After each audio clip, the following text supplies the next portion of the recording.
Hi everybody, hi. Okay, so this project, it's another one of those projects that popped in my head, and now I have to do it.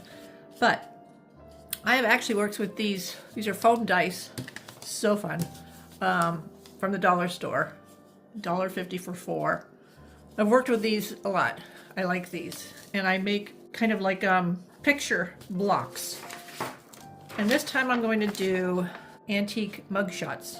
These are from like the early 1900s. I thought that might be interesting. So I found these on the computer, printed them out, sized them kinda as close to the block size as I could get, and so we're just going to make them fit. So I have quite a few different ones, the ones that I liked, like this one. These indecent exposure. 1902. Oh dear. And these are really lovely. Look at this one. So kind of like sad. Look at that. And these I printed on cardstock. This one has fingerprints on it. I kind of like that one. I love that one. So anyway, I just chose images that I found kind of interesting. Like, look at that top one. Look how sad. Oh boy. Anyway, so yeah, again, I'm going to cut them out and just glue them to the block, but I'm going to paint the blocks black. And it's just super duper easy. It takes the paint really well. Be a couple of coats just to make sure it's done properly. But yeah, takes it really well. I am just watching television as I do this. Right now I'm watching an old true crime court TV, the prosecution's closing arguments for Sarah Boone. Remember her? She's the woman in Florida that zipped up her boyfriend in a suitcase, and he died. She left him there overnight and he died. Yeah. Okay. Anyway, so I'm going to finish doing this and then we'll come back. Okay? Point where we can glue some little mugshots on. See? Look how cute. I love these. Look.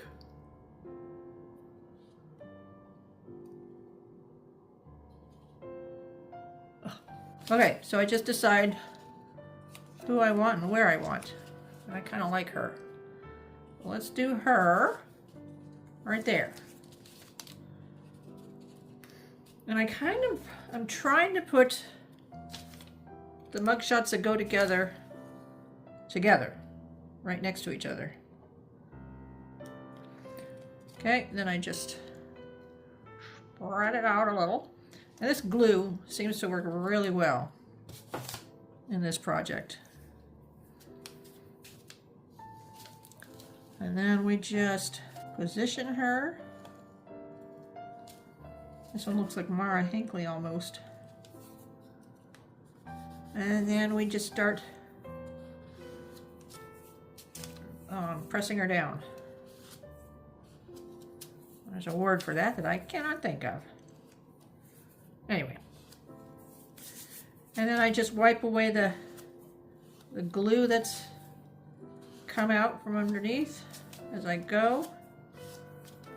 Trying to keep it as neat as possible. And I also try and make sure that it's positioned correctly, and this one looks pretty good. And then I just burnish, that's the word. And then I burnish it down for a few moments just to make sure everybody is adhered properly and adequately.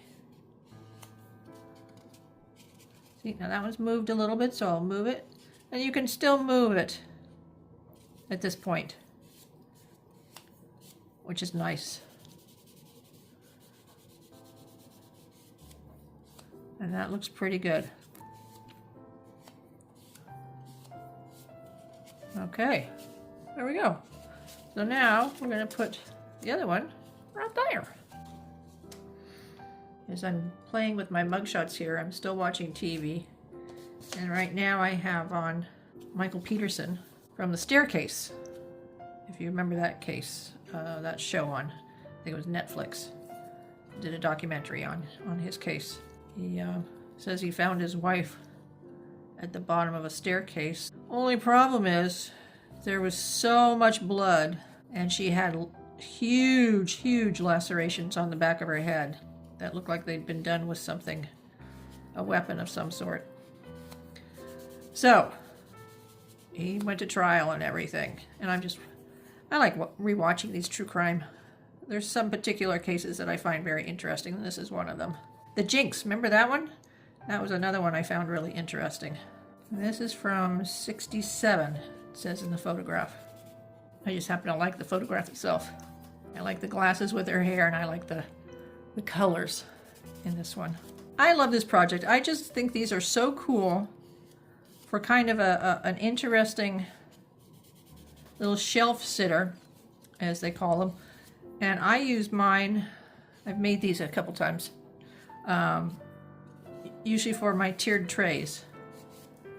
I made some Halloween blocks. I made some actually just with family photos. Those were cool. I still have those. And then I made some spooky ones. I sold those. And then I had the idea to do these. And here we are. I think they'll go on Facebook Marketplace too. Okay, I've burnished. I think she's pretty good. And there we go. So far so good. That looks pretty cool. Okay, so I have this color. I'm not sure I like that together. How about this one? This one I think is kind of sad. Look at that. There's a whole bunch of these. Yeah, I think they're really fascinating. Let's see if I can see. I think they're from 1929. Yeah, they're from 1929. There's the whole series. Okay, so let's do these. And these I think we'll do this way. So they're facing different ways. I just think that's more interesting. Or, oh, let's do it this way. Yeah, then we have this. Yeah, let's do that. So we just spread it around just a little bit and plunk her down. Our sad little jailbird in her little fur coat in 1929. Isn't that amazing? I think that's just amazing. I like the style of these mugshots. Obviously, you know, it was a fairly new science, I'm guessing. These were fairly artistic, fairly moody, not clinical. Even here in 67, yeah, 67, quite clinical. And these are just really moody. You have a close-up, and in a close-up, a lot of them are looking down. A lot of them are. A lot of them look sad and a little, you know, a little out of sorts. And then there's one right next to it, which is them standing by a chair, which I'm guessing is, you know, size reference, height reference. Okay, so that looks pretty good. Okay, and then we'll put this one. Need to burnish a little bit more. Try not to let any of the edges pop up. And then we'll just put that one there. Look at that, isn't that beautiful? I think they're beautiful. Moody and beautiful. For those of you that your taste leans toward the dark a little bit, this is the kind of thing you might like. Like myself. I'm not into blood and guts per se. Although, I'm not known to shy away from a little bit of blood, but it has to look artistic. Yeah, I'm not into gratuitous blood and guts. It has to be meaningful blood and guts. Looks pretty good. And I like that you can see the little bit of writing. McGinnis. H. McGinnis. I'm guessing the D32 is Department 32, 26/7/29.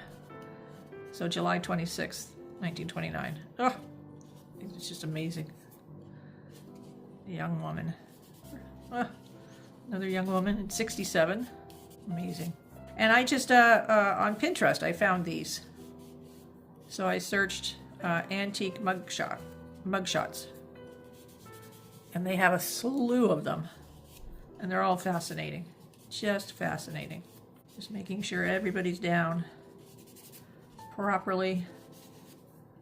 Okay, I like the black and the white aspect of this one. Okay, what else do we have? Let's put a gentleman in there. Oh, that's a good one. We've got a little bit of gray, this gentleman here. All right, so let's do it. We're gonna do it this way. I think, let's see. Oops. I want to make sure that they're going different ways. Yeah, okay, so that looks pretty good. So let's do that. And I just printed these out on my little tiny inkjet that I've had for years. Can you guys believe how expensive ink is getting? Holy moly. That is quite the mugshot. Look at that. That's yeah. Yeah, it's a scary criminal. See, it doesn't take long.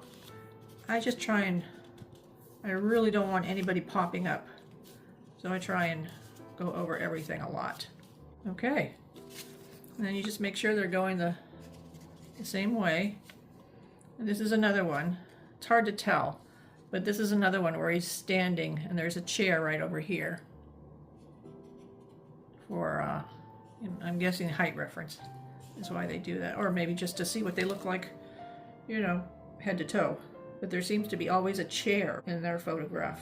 Interesting, eh? I just think they're interesting. 24, 26. 1924, 1926. I can't read it.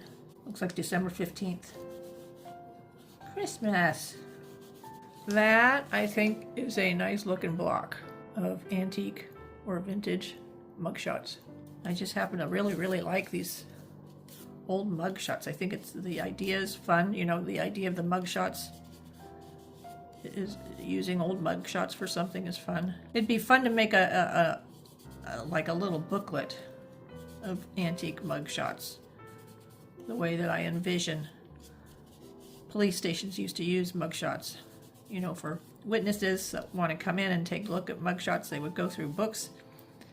At least that's how I remember seeing it on television. It makes sense, I guess. Okay. And she's done. What do you think? All right, I'm going to keep making some more. All right. I'll show you at the end.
Hi again.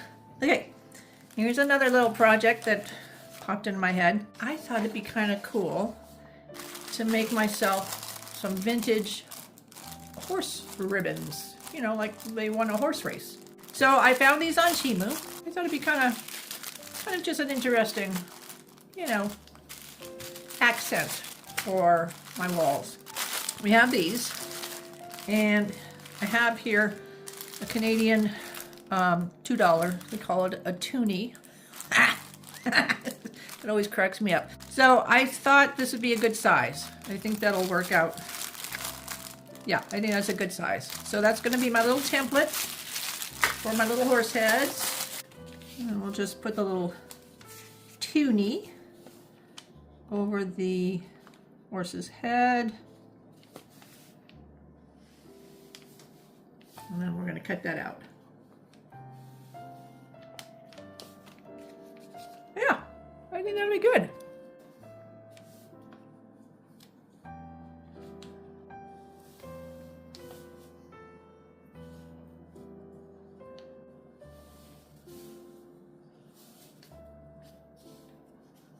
So I just Googled vintage horse paintings because I knew I wanted not a picture, but a painting. I just thought that would look a little more vintage than a picture. That's not too shabby, is it? That's kind of fun. That is kind of fun. It's very cheap ribbon. You can see right through it, but I think that's kind of cool. For our project, I think that's really cool. Well, that's kind of gross. There was a hair. There was a hair stuck to it. I am not the best cutter-outer, so I have to go very slow. Oh, look at that. That's kind of cool. That's kind of cool. I'm excited. I'm excited for this project. I think it's going to be cool. I watched this one YouTube gal, A Vision in Vintage is the name of her channel. I like her style. She has dark taste. I actually saw some vintage ribbons. I don't know if they were horse ribbons. I don't know what they were, but I saw some vintage ribbons, and that's where I got this idea. And I just I said, oh, I really like the ribbons. I wish I had some ribbons. And then I thought, oh, I can make ribbons. And then I thought, I bet you Timu has ribbons. They do. So, and then I started thinking, I would really like vintage ribbons, but I bet you they cost money. I'm not having that. I'm not doing that. So, and yeah, so I thought, okay, I can do this. And then I thought, hey, I've got horse paintings. I bet you they'd look cool on the horse paintings. And they are. They're going to look cool on the horse paintings. So, that's where this came from. Oh, that looks cool. That looks cool. Like it? Yeah, that's a nice color horsey too. And it's got a white mane. That might be better on the white. Let's try it. Let's see. Hang on. Don't rush me. Guys are so impatient. Okay, so let's do a little painting. All right, hang on. Okay, we got our paint. I love this paint. It covers so well. Dollar store craft paint.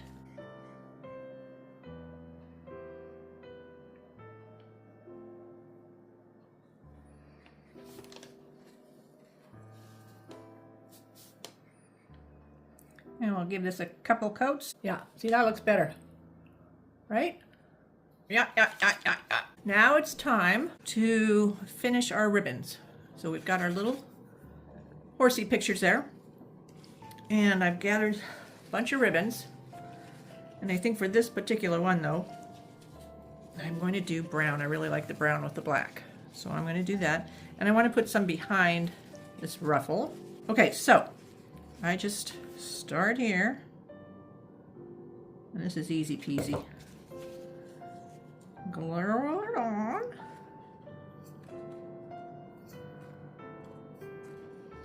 Okay. And then I just gather as I go. And we're just going to go around our metal.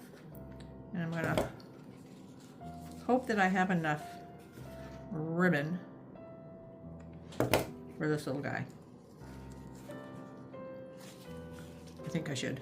We'll see. And then I just keep doing that. Trying to stay near the edge. Like that. And it doesn't have to be precise. And we're going to rough it up anyway, because we want it to look agey. It has to look agey. Just like our prints on the wall.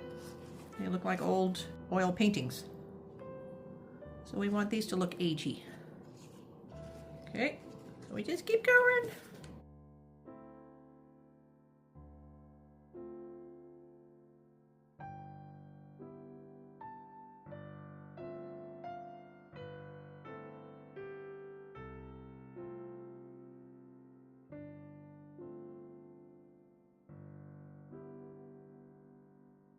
All right, and then I just cut it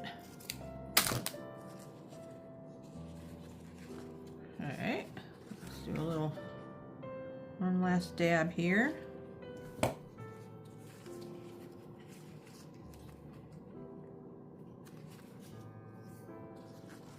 And I just do a dab here.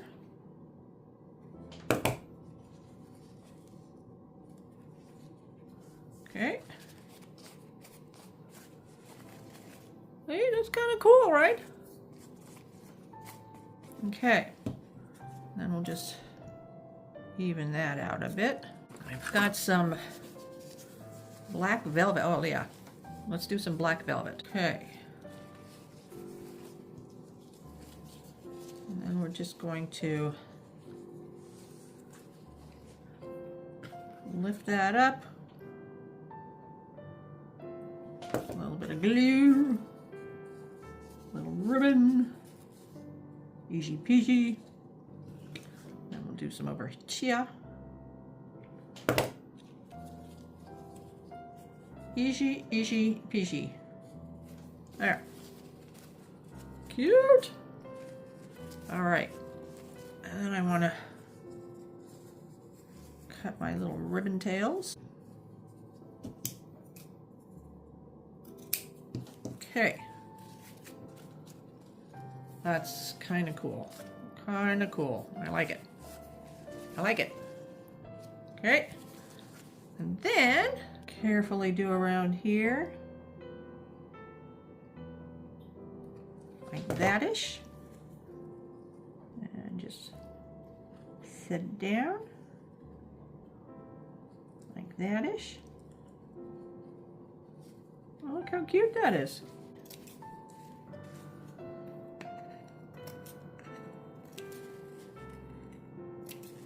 All right, I think I'll do a little trimming on the ribbon so we can fray it up a bit. Okay. Yeah, and we'll just fray it up a bit. Okay. But I think that's good. I think that's where we like it. I think that's going to do it for that one. Okay. Okay, so I think I'm going to start with just some ink. We'll see how that works. So I always like to start with black, so that's what I'm going to do.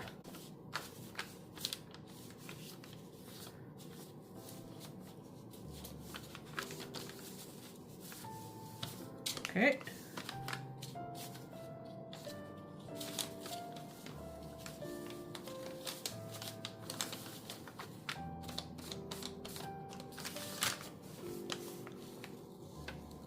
I don't know if you can see on the screen there, but it looks pretty cool. It looks dirty.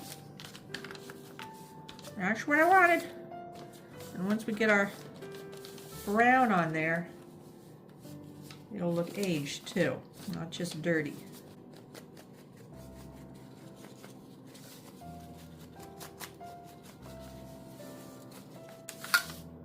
Oop.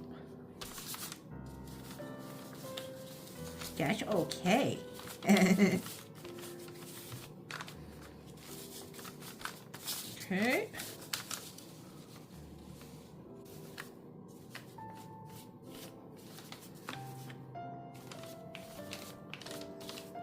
Oh yeah.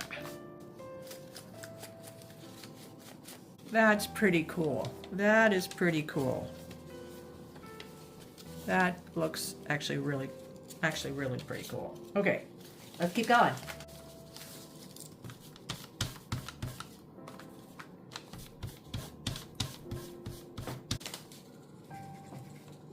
Hey, let's get out some paint. I've got some black and some burnt umber. So my thinking is, see how shiny? I want to dull that down, and I want to add a bit of grunge. So I'm thinking adding burnt umber to the black.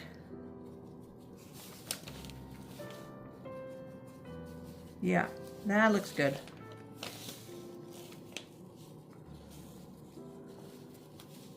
That looks terrific. That looks terrific. Can you see? So now let's do a little black.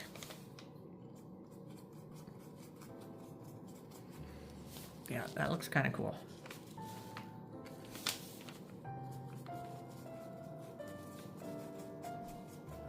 grunge it up a bit. Feather it out a bit.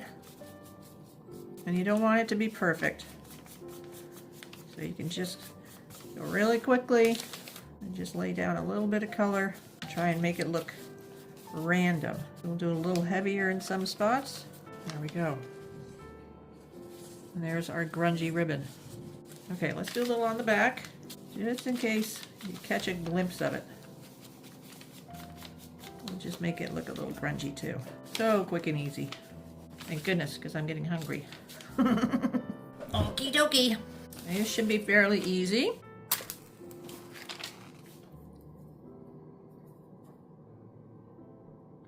Oh, what is a pretty color.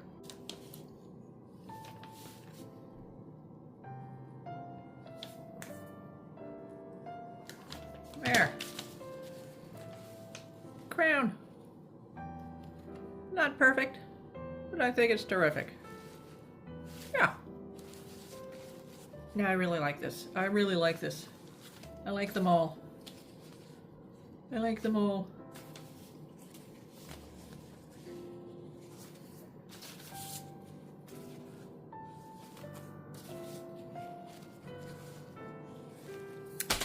And that's it. Okay, I'll show you what they look like when I hang them up. Okay.